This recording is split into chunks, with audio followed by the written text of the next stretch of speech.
આજે આપણે જાણીએ કે પ્રેગ્નન્સીમાં કયું ફ્રૂટ બેસ્ટ છે. શું એક જ ફ્રૂટ બધી જ વસ્તુ કવર કરી શકે?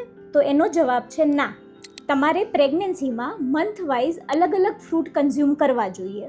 નંબર 1 બનાના, જે મોર્નિંગ સિકનેસ સામે ફાઇટ કરવામાં હેલ્પ કરે છે, એનર્જી આપે છે, એટલે ફર્સ્ટ ટ્રાઇમેસ્ટરમાં ખૂબ જ બેનિફિશિયલ છે. નંબર 2 ઓરેન્જ, જે વિટામિન સીથી ભરપૂર છે, એટલે ઇમ્યુનિટી બૂસ્ટ કરે છે, આયરન એબ્ઝોર્પ્શન વધારે છે, તો એનિમિયાના ચાન્સીસ ઓછા થાય છે. થર્ડ એપલ, જે ફાઇબર રીચ છે અને બ્લડ સુગરને કંટ્રોલ કરવામાં હેલ્પ કરે છે.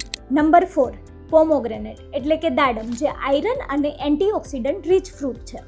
નંબર 5 સ્ટ્રોબેરી, જે વિટામિન સી અને ફાઇબર્સથી ભરપૂર છે અને બેબીના બ્રેઇન ડેવલપમેન્ટમાં હેલ્પ કરે છે, ખાસ કરીને ફર્સ્ટ ટ્રાઇમેસ્ટરમાં. એટલે એક જ ફ્રૂટ પર ડિપેન્ડન્ટ ના રહો. દરેક ફ્રૂટમાં યુનિક ન્યુટ્રિયન્ટ હોય છે, જે મધર અને બેબી માટે અલગ અલગ રોલ પ્લે કરે છે. આવી ટિપ્સ માટે ફોલો કરવાનું ના ભૂલતા.